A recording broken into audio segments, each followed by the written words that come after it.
नमस्कार दोस्तों। तो आज के सेशन में हम यहाँ पे इलाहाबाद विश्वविद्यालय से संबंधित, ठीक है, जो बीए का एंट्रेंस एग्ज़ाम है उससे संबंधित हम यहाँ पे पेपर डिस्कशन करेंगे। ये हमारा ज्योग्राफी का है। इससे पहले हमने जो है ऑलरेडी हिस्ट्री का जो है पूरा सेगमेंट कंप्लीट करा दिया है। हिस्ट्री का सिलेबस टोटल टॉपिक यहाँ पे कंप्लीट हमने करा दिया है। अब आप अगर यहाँ पे CUT का जो है ऑफिशियल साइट यहाँ पे आप जब चेक करेंगे तो ऑफिशियल साइट पे आपको इसका सिलेबस मिल जाएगा। सिलेबस को जो है, अगर मैं बात करूँ सिलेबस क्या है, तो सिलेबस जो है NCERT क्लास 12 की NCERT को हूबहू कॉपी कर लिया गया है। ठीक है, उसके सारे टॉपिक को, उसके पूरे अध्याय को टॉपिक बनाकर यहाँ पे पेस्ट कर दिया गया है। तो क्लास 12 की NCERT अगर आपने अच्छे से पढ़ी है तो उसके बाहर क्वेश्चन यहाँ पे आने की संभावना बिल्कुल नहीं बनती है। इसके साथ ही मैं बता दूँ कि इसमें से ऐसा एक भी क्वेश्चन नहीं है जो NCERT के बाहर का होगा, क्योंकि हमने NCERT की बुक से ही इसको कॉपी किया है। ठीक है, तो इसके बाहर जाने की संभावना नहीं बनती है। इसका मैं एक सलाह देना चाहूँगा कि इस वीडियो को कम से कम 2 से 3 बार आप यहाँ पे रिवीजन कीजिए। ठीक है, देखिए, और इसका PDF फाइल डाउनलोड कीजिए, जो भी होगा परचेज़ कीजिए उसको। ठीक है, उसको कम से कम 10 बार आपको देखना है। इसके बाहर क्योंकि आने वाला नहीं है और क्वेश्चन जो है इसी में से फंसेंगे। बाकी ये जो है, जैसे ही क्लास हमारी ख़त्म हो जाएगी 2 या 3 दिन में, क्लास ख़त्म होने के बाद हम जो है टेक्स्ट बुक पर सीरीज़ जो है लॉन्च हुई है, तो उसको भी यहाँ पे हम डिस्कशन करा देंगे। क्वेश्चन जो है यहीं से आएंगे, लेकिन वहाँ पे विस्तार पूर्वक हम यहाँ पे समझने का प्रयास करेंगे।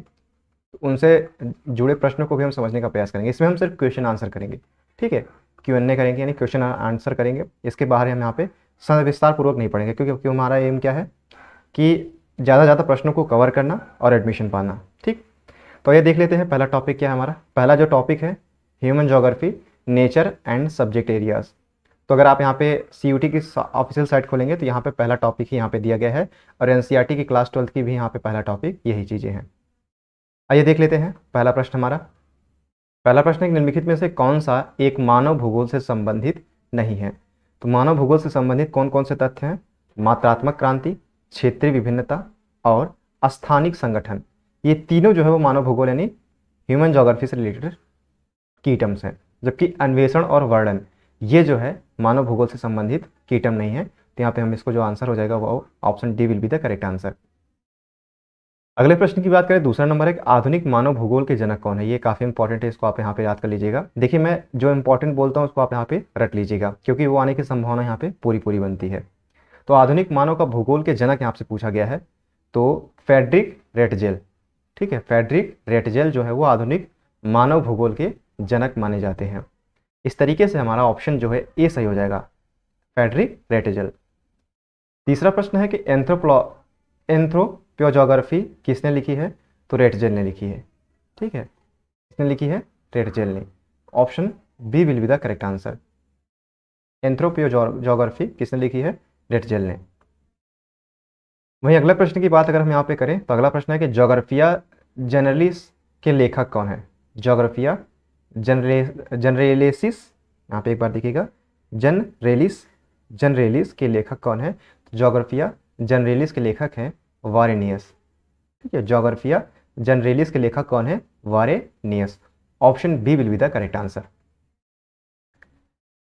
अगला हम देख लेते हैं, चौथा नंबर है 1990 का दशक भूगोल के किस उपागम के लिए जाना जाता है। तो 1990 का जो भूगोल का टाइम पीरियड था, उसे हम आधुनिकतावाद के नाम से भी जानते हैं। ठीक है, आधुनिकतावाद। Option B will be the correct answer. वहीं अगला प्रश्न अगर देखें, किसने कहा था कि मानव प्रकृति का दास है। ये काफ़ी इंपॉर्टेंट है। तो सैंपल के द्वारा ये कथन कहा गया था कि मानव जो है वो प्रकृति का दास है। ठीक है, सैंपल ने क्या कहा था कि मानव प्रकृति का दास है। Human is a servant of nature.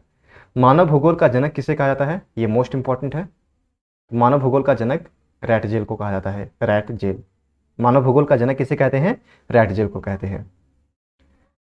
अगला प्रश्न की यहाँ पे हम अगर बात करें तो अगला प्रश्न हमारा है, नव निश्चयवाद के प्रवर्तक कौन थे। ये काफ़ी इंपॉर्टेंट है ये भी।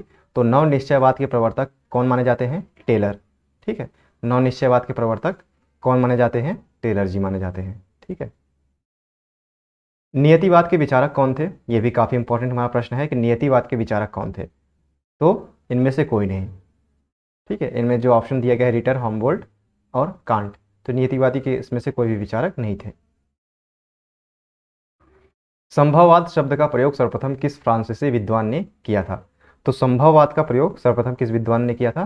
फैजे के द्वारा संभववाद शब्द का प्रयोग किया गया था। ये फ्रांसीसी विद्वान थे। कौन? फैजे। इन्होंने किस शब्द का प्रयोग किया था? संभववाद। ठीक है। वही अगला प्रश्न की बात करें तो 11 नंबर है कि कौन सामाजिक भूगोल का उपक्षेत्र नहीं है? उपक्षेत्र नहीं है, ये आपसे पूछा गया है। तो लिंग भूगोल, सांस्कृतिक भूगोल, सैन्य भूगोल, ये तीनों भूगोल जो है वो सामाजिक भूगोल के उपक्षेत्र के अंतर्गत आते हैं, सब सब्जेक्ट। जबकि यहाँ पे चिकित्सा भूगोल इसमें नहीं आता है। तो चिकित्सा भूगोल will be the correct answer. आइए अगला प्रश्न देख लेते हैं। 12 नंबर हमारा प्रश्न क्या है कि निम्नलिखित में से कौन सा एक भौगोलिक सूचना का स्रोत नहीं है? भौगोलिक सूचना का स्रोत नहीं है। देखिए, माफ कीजिएगा थोड़ा सा। अगर यहाँ पे हम देखेंगे तो यात्रियों के विवरण, ये बात सही है। चंद्रमा से चट्टानी पदार्थों के नमूने, ये भी बात सही है। प्राचीन मानचित्र, तो ये तीनों जो है भौगोलिक सूचना के स्रोत के अंतर्गत आते हैं। जबकि प्राचीन महाकाव्य ये भौगोलिक सूचना के क्षेत्र के अंतर्गत नहीं आता है। तो option D will be the correct answer. ठीक है, इस तरीके से हम यहाँ पे देखते हुए चलेंगे। अगला है 13 नंबर हमारा। 13 नंबर यहाँ पे क्या पूछा गया है कि नव निश्चयवाद से संबंधित कौन है? तो नव निश्चयवाद से टेलर अभी हमने देखा भी था। तो नव निश्चयवाद से संबंधित कौन है? टेलर। अगला प्रश्न की बात यहाँ पे हम करें तो 14 नंबर है कि संभववाद अवधारणा में किस घटक को महत्वपूर्ण माना गया है? संभववाद में किसको महत्वपूर्ण माना गया है? तो प्राकृतिक घटक एवं मानवीय घटक को संभववाद में महत्वपूर्ण घटक के रूप में संबोधित किया गया है। प्राकृतिक घटक एवं मानवीय घटक ये संभववाद अवधारणा के अंतर्गत आने वाले महत्वपूर्ण घटक हैं। ठीक है। अगले प्रश्न की बात करें तो 15 नंबर है, निम्नलिखित में से कौन मानव की मूल आवश्यकता से संबंधित नहीं है? मानव की मूल आवश्यकता, देखिए, कृषि, गृह निर्माण, वस्त्र उद्योग, ये तीनों क्या है? ये मूल आवश्यकता है। ठीक है, इनके बिना मानव जो है वो रहना संभव नहीं है, जबकि परिवहन के बिना रह सकता है। यहाँ पे मूल आवश्यकता पूछी गई है, तो मूल आवश्यकता के अंतर्गत कृषि, गृह निर्माण और वस्त्र उद्योग ये तीनों आते हैं, जबकि परिवहन इसके बाहर हो जाता है। ठीक है। अगला हम यहाँ पे देख लेते हैं 16 नंबर कि प्रकृति और मानव के बीच पारस्परिक क्रिया का सबसे महत्वपूर्ण कारक कौन सा है? तो प्रकृति और मानव के बीच में पारस्परिक क्रिया का सबसे महत्वपूर्ण कारक कौन सा है, यानी जो इनको जोड़े रखता है? तो ये है तकनीकी, टेक्नोलॉजी। ठीक है, तकनीक। अगला प्रश्न हम यहाँ पे देख लेते हैं 17 नंबर। निम्नलिखित कथनों में से कौन सा एक भूगोल का वर्णन नहीं करता है? भूगोल का वर्णन नहीं करता, ये आपसे पूछा गया है। समाकलनात्मक अनुशासन ये भूगोल का वर्णन करता है? नहीं करता है। ठीक है, सॉरी। मानव और पर्यावरण के बीच अंतर संबंधों का अध्ययन द्वैतता पर आश्रित और प्रौद्योगिकी के विकास के फलस्वरूप समय में प्रासंगिक नहीं। देखिए, समाकलनात्मक अनुशासन, ये जो की टर्म्स है ये इकोनॉमी में आप पढ़ेंगे तो वहाँ पे उपयोग होता है। यहाँ पे भूगोल का वर्णन ये चीज़ें नहीं करती हैं। ठीक है, तो option A will be the correct answer. यहाँ पे इसको आप कंफर्म कर लीजिएगा। 18 नंबर हमारा निम्नलिखित में से कौन विद्वान मानव भूगोल से संबंधित नहीं है? मानव भूगोल से संबंधित नहीं है, ये आपसे पूछा गया है। सैंपल ये संबंधित है, रैटजेल ये भी संबंधित है, और हटिंगटन ये भी संबंधित है। तो ये तीनों जो है मानव भूगोल से संबंधित है, जबकि बर्टेड रसल ये मानव भूगोल से संबंधित नहीं है। तो ये हमारा जो होगा आंसर सही हो जाएगा। तो अगले प्रश्न की बात करें तो आई थिंक 19 नंबर हमारा क्या है? 19 नंबर पूछा गया है कि मानव भूगोल क्रियाशील मानव और अस्थायी पृथ्वी के परिवर्तनशील संबंधों का अध्ययन है। यह कथन किसके द्वारा कहा गया था? तो मानव जो भूगोल है वो क्रियाशील मानव और अस्थायी पृथ्वी के परिवर्तनशील संबंधों का अध्ययन है। यह कथन किसका है और किसके द्वारा कहा गया था, ये पूछा गया है। तो कुमारी सैंपल का यह कथन है। ठीक है, कुमारी सैंपल कथन क्या है कि मानव भूगोल क्रियाशील मानव और अस्थायी पृथ्वी के परिवर्तनशील संबंधों का अध्ययन है। कुमारी सैंपल के माध्यम से ये कहा गया था। अगला प्रश्न की बात करें तो हमारा यह पहला टॉपिक समाप्त होता है। दूसरा टॉपिक हमारा है पीपुल। ठीक है, यानी लोग। ये CUT का ऑफिशियल साइट पर देखेंगे तो दूसरा टॉपिक भी पीपुल है, और NCERT की क्लास 12th में भी जो दूसरा टॉपिक है वो पीपुल ही है। ठीक है, आइए इससे संबंधित प्रश्नों को देख लेते हैं एक बार। यहाँ पे पहला प्रश्न आपसे पूछा गया है कि निम्नलिखित में से कौन सी परिभाषा एलन सी सैंपल द्वारा दी गई थी? एलन सी सैंपल का आपको परिभाषा पूछी गई है। तो मानव भूगोल अस्थिर पृथ्वी और क्रियाशील मानव के बीच परिवर्तनशील संबंधों का अध्ययन है। ये एलन सी सैंपल द्वारा दी गई परिभाषा है कि मानव भूगोल जो है वो अस्थिर पृथ्वी, ठीक है, यानी जो गति नहीं करती, और क्रियाशील मानव के बीच परस्पर जो संबंध है यानी कोरिलेशन है उनका अध्ययन है। मानव भूगोल क्या है? अस्थिर पृथ्वी और क्रियाशील मानव के बीच परिवर्तनशील संबंधों का अध्ययन ही क्या कहलाता है? मानव भूगोल। दूसरा प्रश्न हमारा देख लेते हैं। दूसरा प्रश्न हमारा निम्नलिखित कथनों में से कौन सा एक भूगोल का वर्णन नहीं करता है? समाकलनात्मक अनुशासन, मानव और पर्यावरण के बीच अंतर संबंधों का अध्ययन, द्वैतता पर आश्रित, या प्रौद्योगिकी के विकास के फलस्वरूप आधुनिक समय में प्रासंगिक नहीं।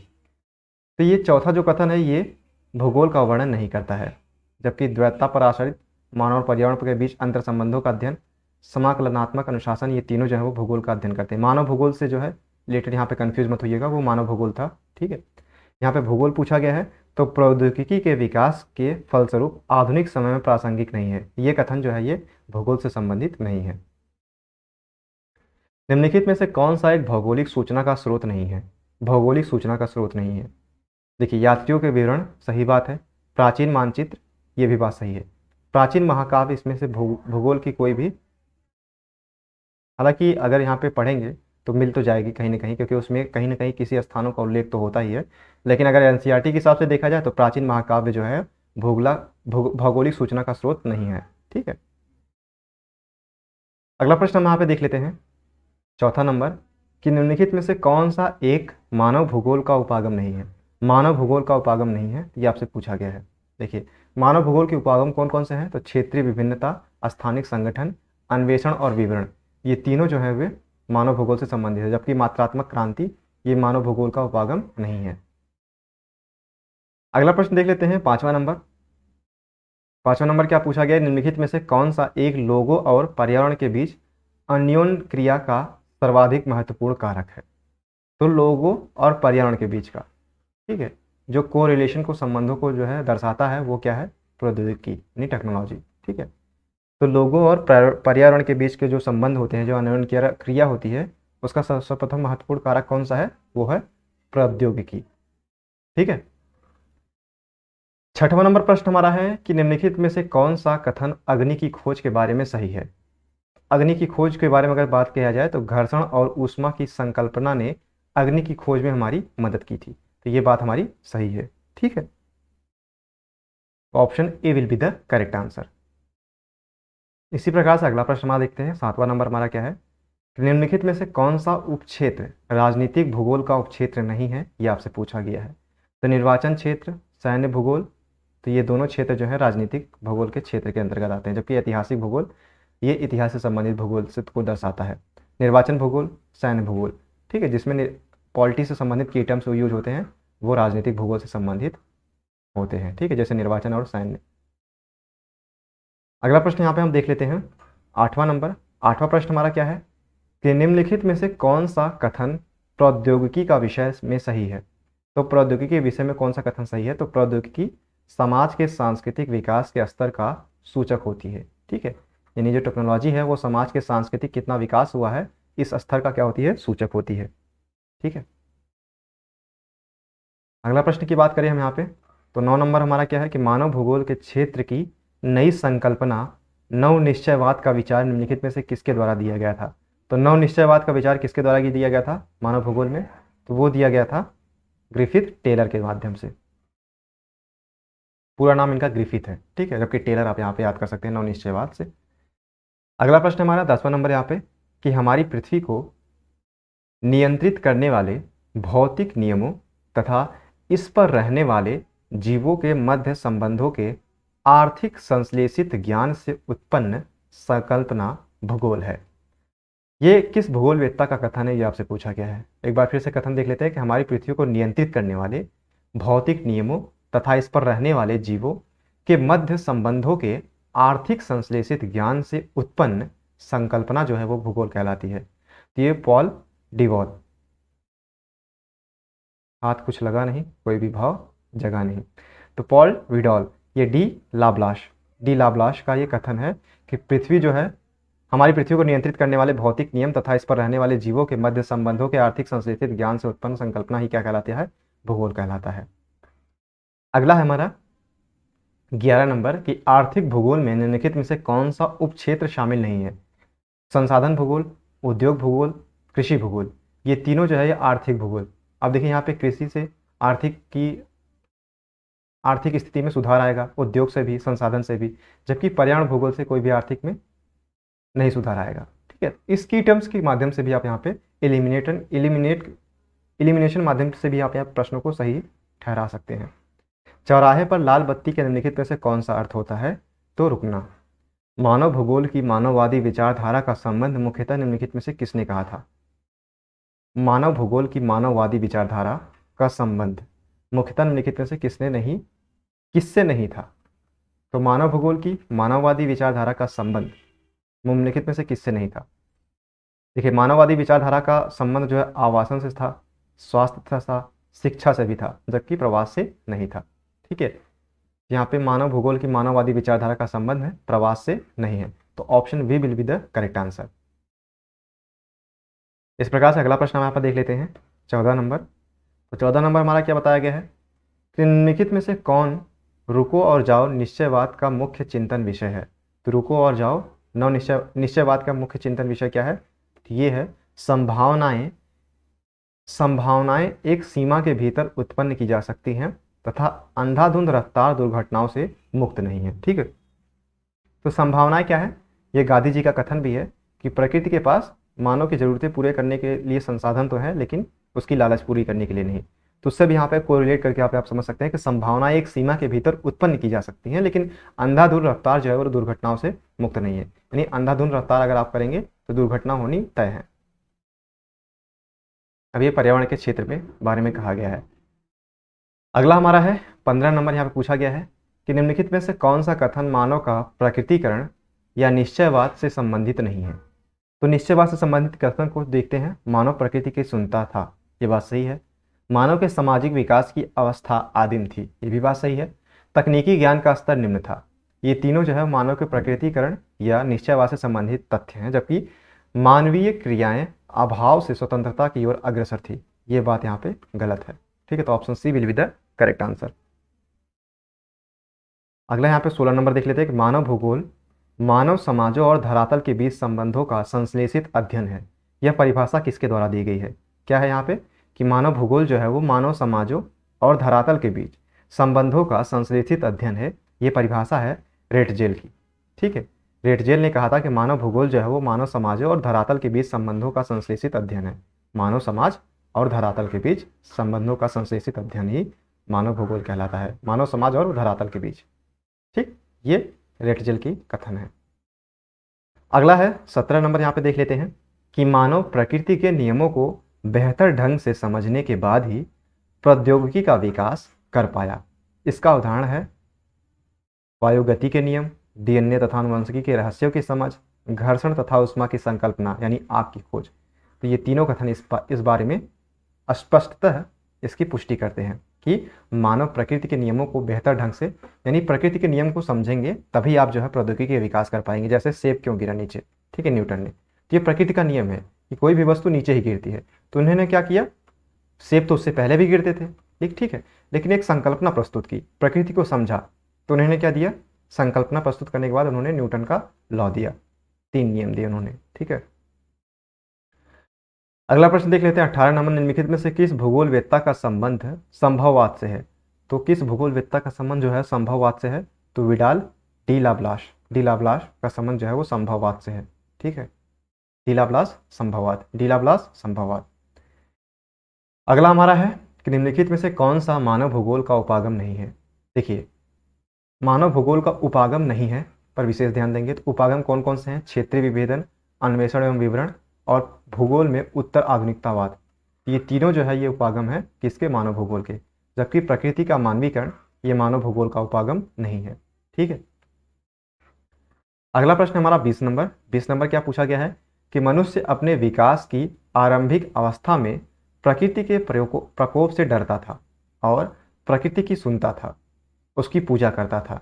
यह कथन मानव भूगोल के किस विचारधारा से संबंधित है? तो यह है निश्चयवाद से संबंधित। ठीक है, स्टार्टिंग में क्या होता था कि मनुष्य अपने विकास की आरंभिक अवस्था में प्रकृति के प्रकोप से डरता था और प्रकृति की सुनता भी था और उसकी पूजा भी करता था।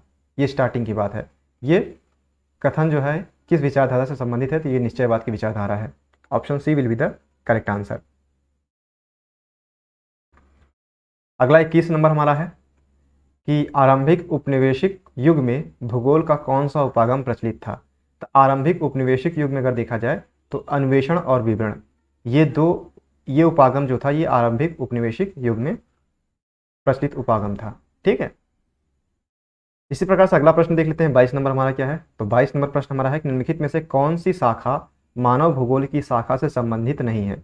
जनसंख्या भूगोल, नगरीय भूगोल, आवास भूगोल। ठीक है, तो कहीं ना कहीं ये मानव से जुड़ती हुई है।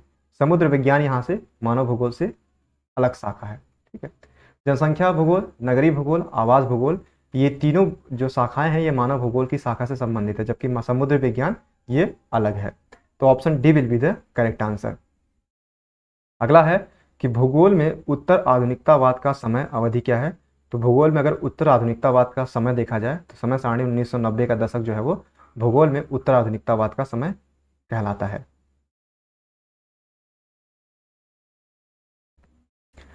अगला नंबर हम यहाँ पे देख लेते हैं। 24 नंबर हमारा क्या है, देखिए निम्नलिखित में से किस उपागम में कंप्यूटर और सांख्यिकी विधियों का प्रयोग किया जाता है। तो निम्नलिखित में से किस उपागम के माध्यम से, किस उपागम में कंप्यूटर और सांख्यिकी विधियों का प्रयोग किया जाता है। तो ये स्थानिक संगठन में इसका प्रयोग किया जाता है, कंप्यूटर और प्रौद्योगिकी विधियां। ठीक है, कंप्यूटर और सांख्यिकी विधियों का प्रयोग किस में किया जाता है, स्थानिक संगठन में। 25 नंबर हमारा प्रश्न क्या है, एक प्रदेश अन्य प्रदेशों से किस प्रकार भिन्न है और क्यों भिन्न है, यह समझने के लिए कौन सा उपागम प्रसिद्ध है। क्षेत्रीय विभेदन के माध्यम से हम समझ सकते हैं कि एक प्रदेश जो है वो किसी दूसरे प्रदेश से क्यों भिन्न है और किस प्रकार भिन्न है। तो ये क्षेत्रीय विभेदन के माध्यम से हम यहाँ पे समझ सकते हैं। अगला प्रश्न यहाँ पे देखते हैं कि रुको और जाओ निश्चयवाद के नाम से किस विचारधारा को जाना जाता है। तो ये नव निश्चयवाद से जाना जाता है। ठीक है, रुको और जाओ ये निश्चयवाद की विचारधारा है। ये किस विचारधारा को जाना जाता है, निश्चयवाद के नाम से किस विचारधारा को जाना जाता है। तो नव निश्चयवाद को जाना जाता है। आइए अगला प्रश्न देख लेते हैं। 27 नंबर एंड 27 नंबर हमारा क्या है कि मानव भूगोल की कल्याणपरक तथा मानवतावादी विचारधारा का संबंध किससे था। तो मानव भूगोल की कल्याणपरक तथा मानवतावादी विचारधारा का संबंध जो था वो था लोगों के सामाजिक कल्याण से संबंधित था। ठीक है, लोगों के सामाजिक कल्याण से संबंधित था। तो option B will be the correct answer. इसी प्रकार से अगला प्रश्न यहाँ पे देखें कि मानव भूगोल की आमूलवादी यानी रेडिकल विचारधारा ने किस सिद्धांत का उपयोग किया है। देखिए, मानव भूगोल के आमूलवादी यानी रेडिकल विचारधारा ने मार्क्स के सिद्धांत का उपयोग किया। ठीक है, तो मानव भूगोल की आमूलवादी यानी रेडिकल विचारधारा ने मार्क्स के सिद्धांतों का जो है उपयोग किया है। अब मार्क्स का सिद्धांत क्या है यह आप विस्तार पूर्वक पढ़ेंगे ज्योग्राफी में। अगला हमारा है निम्नलिखित में से कौन सा सामाजिक भूगोल का उपक्षेत्र है। उपक्षेत्र आपसे पूछा है, तो लिंग भूगोल जो है वो सामाजिक भूगोल का उपक्षेत्र के अंतर्गत आता है। ठीक है, अगला हमारा है निम्नलिखित में से कौन सा आर्थिक भूगोल का एक उपक्षेत्र है। आर्थिक भूगोल का एक उपक्षेत्र आपसे पूछा गया है, तो संसाधन भूगोल और पर्यटन भूगोल ये तीन दोनों जो है वो आर्थिक भूगोल के एक उपक्षेत्र के अंतर्गत आते हैं। ठीक है, तो option D will be the correct answer. 31 number हमारा क्या है, यानी 31 नंबर निम्नलिखित में से कौन सा राजनीतिक भूगोल का एक उपक्षेत्र है। तो निर्वाचन भूगोल जो है वो राजनीतिक भूगोल का एक उपक्षेत्र के अंतर्गत आता है। ठीक है, राजनीति से संबंधित जितने भी की टर्म्स है उनसे संबंधित ही होंगे। आई थिंक हमारा अगला है ह्यूमन एक्टिविटीज़, ये हमारा तीसरा टॉपिक होगा, क्योंकि दूसरा टॉपिक हमारा पीपुल था, तीसरा टॉपिक हमारा है ह्यूमन एक्टिविटी। ठीक है, तो ये हमारा तीसरा टॉपिक होगा ह्यूमन एक्टिविटी, मानव गतिविधियाँ। तो मानव गतिविधियों से संबंधित प्रश्नों को आइए हम यहाँ पे देख लेते हैं। देखिए, पहला प्रश्न हमारा निम्नलिखित में से कौन सा उपभोक्ता उद्योग है। उपभोक्ता उद्योग आपसे पूछा गया कि निम्नलिखित में से कौन सा है, तो उपभोक्ता उद्योग इसमें शक्कर आएगा। ठीक है, चीनी। अगला प्रश्न हमारा है कि निम्नलिखित में से कौन सा लघु उद्योग है। तो गलीचे बनाना ये क्या है, ये लघु उद्योग के अंतर्गत आने वाला उद्योग है। लघु उद्योग क्या है, गलीचे बनाना मतलब छोटा उद्योग। निम्नलिखित में से कौन सा आधारभूत उद्योग है। तो आधारभूत उद्योग क्या है, लोहा इस्पात उद्योग जो है ये आधारभूत उद्योग के अंतर्गत आने वाले हैं। चौथा नंबर है निम्नलिखित में से कौन सा कुटीर उद्योग नहीं है। कुटीर उद्योग नहीं है ये आपसे पूछा गया है। देखिए, दरिया बनाना, चटाई बनाना, चीनी मिट्टी के बर्तन बनाना, ये सभी जो है ये क्या है, कुटीर उद्योग हैं। जबकि चीनी बनाना ये कुटीर उद्योग के अंतर्गत नहीं आता है। ठीक है, तो option D will be the correct answer. Toyota company किस देश की है? तो टोयोटा माफ करिएगा, टोयोटा टोयोटा किस देश की कंपनी है? ये ब्रिटेन की है। ठीक है, अगला प्रश्न है कि मानचेस्टर किस उद्योग से के लिए प्रसिद्ध है? तो मानचेस्टर किस उद्योग के लिए प्रसिद्ध है? तो ये है सूती वस्त्र के लिए। ठीक है, मानचेस्टर सूती वस्त्र के लिए प्रसिद्ध है मानचेस्टर। इसी प्रकार से अगला प्रश्न यहाँ पे देख लेते हैं। जापान का डेट्रायड किसे कहा जाता है? तो जापान का डेट्रायड नगोया को कहा जाता है, डेट्रायड। ठीक है, जापान का डेट्रायड किसे कहा जाता है? तो नगोया को कहा जाता है। अगला प्रश्न हमारा है कि चीन में सूती वस्त्र उद्योग की सबसे बड़ा केंद्र कौन है? तो चीन में सूती वस्त्र का उद्योग का सबसे बड़ा क्षेत्र कौन सा है? तो यांगटीसी बेसिन। ये जो है सूती वस्त्र का सबसे बड़ा उद्योग है चीन में। कौन है? यांगटीसी बेसिन। मिलाम रेशम वस्त्र उद्योग का प्रमुख केंद्र कौन सा है? तो मिलाम रेशम वस्त्र का उद्योग आपसे पूछा है, प्रमुख उद्योग कहाँ पे है? तो ये है इटली में।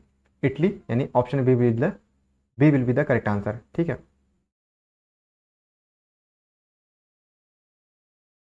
अगला प्रश्न यहाँ पे देख लेते हैं। 10वां नंबर हमारा क्या है? तो 10वां नंबर है निम्नलिखित में से कौन सा द्वितीय क्रियाकलाप है? द्वितीय क्रियाकलाप के अंतर्गत कौन सा क्षेत्र आता है? ये आपसे पूछा गया है। तो औजार बनाना। ठीक है, औजार बनाना जो है ये द्वितीय क्रियाकलाप के अंतर्गत आने वाला है। ठीक है, 11 नंबर देख लेते हैं। पेट्रोकेमिकल उद्योग में अग्रणी देश का नाम क्या है? तो पेट्रोकेमिकल देश में अगर देखा जाए अग्रणी देश कौन सा है? तो संयुक्त राज्य अमेरिका यानी यूएसए जो है वो अग्रणी देश है किसमें? पेट्रोकेमिकल उद्योग में। इसी प्रकार से अगला है कि चॉकलेट में कौन सा पदार्थ उपयोग होता है? तो चॉकलेट में कोको उपयोग होता है। ठीक है, कोको। निम्नलिखित क्रियाकलापों में कौन सा एक द्वितीयक सेक्टर का क्रियात्मक नहीं है, यानी द्वितीयक सेक्टर के अंतर्गत नहीं आता है? इस्पात प्रगलन ये आता है, मछली पकड़ना, टोकरी बुनना, ये तीनों जो है ये क्या है? ये द्वितीयक सेक्टर के अंतर्गत आता है, जबकि वस्त्र निर्माण ये नहीं आता है। ठीक है, द्वितीयक सेक्टर क्या है? सर्विस सेंटर, जिसमें भारत जो है इसमें अग्रणी देश पर चल रहा है। अगला है 14 नंबर हमारा प्रश्न कि पिन उद्योगों में वनों से प्राप्त उत्पादों को कच्चे माल के रूप में प्रयोग किया जाता है, उन्हें कहते हैं। यानी पिन उद्योग में अगर देखा जाए तो वनों से प्राप्त उत्पादों को कच्चे माल के रूप में उपयोग किया जाता है, तो उन्हें क्या कहते हैं? ये आपसे पूछा गया है। तो ये उसे कहते हैं वन आधारित उद्योग। क्या कहते हैं उसे? हम वन आधारित उद्योग कहते हैं। अगला प्रश्न है कि मार्मिंघम मार्मिंघम किस प्रकार के उद्योग के लिए प्रसिद्ध है? तो मार्मिंघम जो है वो लोहा इस्पात के लिए प्रसिद्ध है। ठीक है, मार्मिंघम किसके लिए प्रसिद्ध है? लोहा इस्पात के लिए। Option C will be the correct answer. इसी प्रकार से अगला प्रश्न देखिए, 16 नंबर हमारा क्या है? 16 नंबर प्रश्न इसमें पूछा गया है कि निम्न में से कौन सा एक प्रकार का उद्योग अन्य उद्योगों के लिए कच्चे माल का उत्पादन करता है? जो कुटीर उद्योग है ये अन्य उत्पादों के लिए यहाँ पे कच्चे माल बनाए जाते हैं। ठीक है, तो कच्चे माल का उत्पादन यहाँ पे होता है, कच्चे माल का उत्पादन। ठीक है, जिसे हम क्या कहते हैं? कुटीर उद्योग। अगला है 17 नंबर हमारा कि जल अधिकांश उद्योगों में प्रयोग किया जाग प्रसंस्करण, भाप निर्माण या मशीनों को। अच्छा, जल अधिकांश जो है उद्योगों में प्रयोग किया जाता है। ठीक है, तो ये भाप निर्माण या मशीनों को किस लिए किया जाता है? तो भाप निर्माण या मशीनों को ठंडा करने के लिए जल अधिकांश रूप में उपयोग किया जाता है। ठीक है, 18 नंबर हमारा है। 18 नंबर क्या पूछा गया है कि भारत तथा चीन में कपड़े, खिलौने, फर्नीचर, खाद्य तेल तथा चमड़े का उत्पादन होता है, तो छोटे पैमाने के उद्योगों में इन चीज़ों का उत्पादन होता है। 19 नंबर हमारा देख लेते हैं। 19 नंबर हमारा क्या है कि विनिर्माण शब्द निम्नलिखित में से किस प्रकार से क्रियाकलाप से संबंधित है? तो विनिर्माण क्षेत्र जो है वो द्वितीय सेक्टर के अंतर्गत आता है। ठीक है, द्वितीय सेक्टर के अंतर्गत आता है विनिर्माण क्षेत्र। बिहार में अति जल दोहन के कारण किस तत्व का संकेंद्रण बढ़ा है? ये है आर्सेनिक। ठीक है, यहाँ पे बिहार में जल दोहन जो है वो सबसे अधिक मात्रा में किया जा रहा है, इसके कारण जो है आर्सेनिक की मात्रा बढ़ गई है। विश्व का सबसे बड़ा तृतीय क्रियाकलाप कौन सा है? तो सबसे बड़ा तृतीय क्रियाकलाप कौन सा है? तो पर्यटन। शिक्षा, कानून, क्रियाकलाप है। तो शिक्षा या फिर कानून क्रियाकलाप किसके अंतर्गत आते हैं? ये चतुर्थ सेक्टर के अंतर्गत आते हैं। ठीक है, चतुर्थ, शिक्षा और कानून क्रियाकलाप। आई थिंक हमारे यहाँ से नया सेक्टर चालू हो गया है, ठीक है। तो ये हमने यहाँ पे टॉपिक नहीं देखा है। आइए एक बार इसको देख लेते हैं, इसमें कितने प्रश्न होंगे हमारे 7। अगर ज़्यादा प्रश्न होंगे तो हम इसको जो है, क्योंकि पीडीएफ काफ़ी लंबा है, आधे का आधा भी यहाँ पे पूरा नहीं हुआ है। आइए इसको हम यहाँ पे इसका डिस्कशन कर ही लेते हैं, इसके बाद देखेंगे, ठीक है। तो पहला प्रश्न क्या है, शिक्षा कानून क्रियाकलाप क्या है, चतुर्थक के अंतर्गत आते हैं। तीसरा है हमारा कि निम्नलिखित में से कौन सा एक तृतीयक क्रियाकलाप है, तो बुनाई। ये किसके अंतर्गत आते हैं, थर्ड सेक्टर के अंतर्गत आते हैं, ठीक है। हेमेटाइट अयस्क से किस धातु का उत्पादन होता है, तो हेमेटाइट से लोहा का उत्पादन होता है। निम्नलिखित में से कौन सा एक तृतीयक क्रियाकलाप है, तृतीयक क्रियाकलाप क्या है, व्यापार, ठीक है। व्यापार तृतीय क्रियाकलाप के अंतर्गत आने वाला है। अगला है कि लोह लोहरदगा किस लिए प्रसिद्ध है, तांबा के लिए। लोहरदगा किसके लिए प्रसिद्ध है, तांबा के लिए। भारत का सबसे बड़ा तेल शोधक कारखाना कहाँ पर है, तो जामनगर में है, ठीक है। भारत का सबसे बड़ा तेल शोधक कारखाना कहाँ पे है, जामनगर में। भारत में परमाणु ऊर्जा स्टेशन कितने हैं, तो अगर भारत में परमाणु ऊर्जा स्टेशनों की बात किया जाए तो 8 परमाणु ऊर्जा स्टेशन है। तृतीय क्रियाकलाप से संबंधित है, तो तृतीय क्रियाकलाप से संबंधित क्या है, तृतीय क्रियाकलाप के अंतर्गत व्यापार, परिवहन, संचार और सेवाएं, ये तीनों सेक्टर आते हैं। तो इनमें से सभी ऑप्शन सही हो जाएगा। 10वां हमारा नंबर है कि निम्नलिखित में से कौन सा एक चतुर्थ क्रियाकलाप है, यानी फोर्थ सेक्टर के अंतर्गत आता है। तो पुस्तकों का मुद्रण, ये फोर्थ सेक्टर के अंतर्गत आपका आता है। 11 नंबर है, निम्नलिखित क्रियाकलापों में कौन सा एक सेकंड सेक्टर के अंतर्गत क्रियाकलाप नहीं है, सेकंड सेक्टर का अंतर्गत नहीं आता है। तो देखिए, इस्पात प्रगलन, वस्त्र निर्माण, टोकरी बुनना, ये सभी जो है सेकंड सेक्टर के अंतर्गत आने वाले हैं, जबकि मछली पकड़ना ये पहले सेक्टर के अंतर्गत आता है। अगला प्रश्न हमारा है कि निम्नलिखित में कथनों में से कौन सा एक कथन सत्य नहीं है, ये आपसे पूछा गया है। तो बाह्य स्रोतन दक्षता को बढ़ाता है और लागतों को घटाता है, ये भी बात सही है। कभी कभार अभियांत्रिकी और विनिर्माण कार्यों को भी बाह्य स्रोतन किया जा सकता है, ये भी बात सही है। वीपी आज के केपी वीपी आज के पास केपी ओज के तुलना में व्यापारिक बेहतर व्यावसायिक अवसर होते हैं। कामों का बाह्य स्रोतन करने वाले देशों में काम की तलाश करने वालों में असंतोष पाया जाता है। देखिए, जो कामों का बाह्य स्रोतन करते हैं तो उनमें असंतोष नहीं होता, संतोष होता है, ठीक है। जब वो कामों का बाह्य स्रोतन करेंगे, यानी बाहर से लोगों को आश्रित बुलाएंगे काम करने के लिए, तो वहाँ के जो उस देश के जो लोग हैं वो डेफिनेटली उनको तो काम मिल ही जाएगा बड़े आसानी से। निम्नलिखित में से कौन सा एक सेक्टर दिल्ली, मुंबई, चेन्नई और कोलकाता में सर्वाधिक रोजगार प्रदान करता है, तो कौन सा है, ये सेवा सेक्टर है, ठीक है, सर्विस सेक्टर। 14 नंबर है कि वे काम जिनमें उच्च परिमाण तथा स्तर वाले अन्वेषण सम्मिलित होते हैं वे क्या कहलाते हैं, तो उच्च परिमाण और उच्च स्तर वाले अन्वेषण शामिल होते हैं, तो उसे हम पंचम क्रियाकलाप कहते हैं, ठीक है।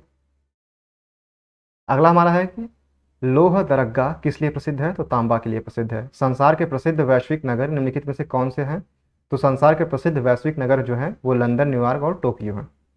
17 है कि एशिया, अफ्रीका, दक्षिण अमेरिका में अधिकतर लोग इंटरनेट का जो है प्रयोग करते हैं, बहुत कम या बिल्कुल उपयोग नहीं करते हैं। एशिया, अफ्रीका या दक्षिण अमेरिका, इसको आप एक बार यहाँ पे चेक कर लीजिएगा, ठीक है। मैं थोड़ा सा कन्फ्यूजन है मुझे, इसको हम यहाँ पे स्किप करते हैं 17 नंबर को। 18 नंबर हमारा क्या है कि बाह्य स्रोतीकरण सहायक होता है। तो बाह्य स्रोतीकरण किसमें सहायक होता है, ये आपसे पूछा गया है, ठीक है। तो ये दक्षता सुधारने में, विकासशील देशों में रोजगार बढ़ाने में, कीमतों को घटाने में, इन सभी में बाह्य स्रोतीकरण सहायक होता है, ठीक है। अगला प्रश्न हमारा क्या है कि निम्नलिखित क्रियाकलापों में कौन सा एक द्वितीय सेक्टर का क्रियात्मक नहीं है, तो वस्त्र निर्माण, ठीक है। जबकि इसको भी यहाँ पे आप स्किप कीजिएगा, ठीक है। इसको भी यहाँ पे मैं स्किप कर रहा हूँ, लास्ट में मैं इसका आंसर दे दूंगा क्योंकि इसमें थोड़ा सा कन्फ्यूजन है मुझे। 20 नंबर एक, भारत का सबसे बड़ा तेल शोधक कारखाना कहाँ पे है, तो जामनगर में है। ये काफ़ी इंपॉर्टेंट हमारा था। अगला हमारा टॉपिक स्टार्ट हो जाता है, तो इसको हम यहाँ पे स्किप करेंगे, मानव की भौतिक आवश्यकता क्या है, ठीक है। इसको हम यहाँ पे स्किप करते हैं और अगला सेशन हमारा जल्दी आएगा हो सकता है। लेकिन अगर आपको इसको पीडीएफ पढ़ना है तो इसका पीडीएफ आप ले लीजिएगा, क्योंकि अभी हमारा यहाँ पे है, ठीक है। यहाँ पे आप देख सकते हैं अभी हमारा जो है सिंबल यहाँ पे है, यहाँ पे पहुँचा है, अभी हमने यहाँ पे किया है, ठीक है। यहाँ पे है, जबकि हमें पूरा यहाँ तक लेके आना है। तो अभी अगर बात किया जाए तो आधा भी हम यहाँ पे नहीं पहुँचे हैं, ठीक है। तो अगर यहाँ पे एक पार्ट माना जाए तो ये अभी 3 पार्ट आपका बचा है। तो तीन या 4 पार्ट आप मान सकते हैं, 4 पार्ट बचा है क्योंकि 500 क्वेश्चन हैं, तो हम यहाँ पे धीरे धीरे क्वेश्चन को सॉल्व करेंगे। लेकिन आप इसका जो है PDF फाइल डाउनलोड करके आप उसे तैयारी कर सकते हैं। बाकी कोई भी ज़रूरत होगी तो आप हमसे इंस्टाग्राम के माध्यम से जुड़ सकते हैं, ठीक है, या फिर आप टेलीग्राम के माध्यम से भी जुड़ सकते हैं, जहाँ पे आपके सीनियर होंगे, आपको गाइड करेंगे। और अगर कोई भी इन्फॉर्मेशन होगी या फिर चाहिए होगी तो आप कमेंट बॉक्स के माध्यम से भी पूछ सकते हैं। Thank you so much, keep loving, keep supporting, keep stay with us. Thank you so much.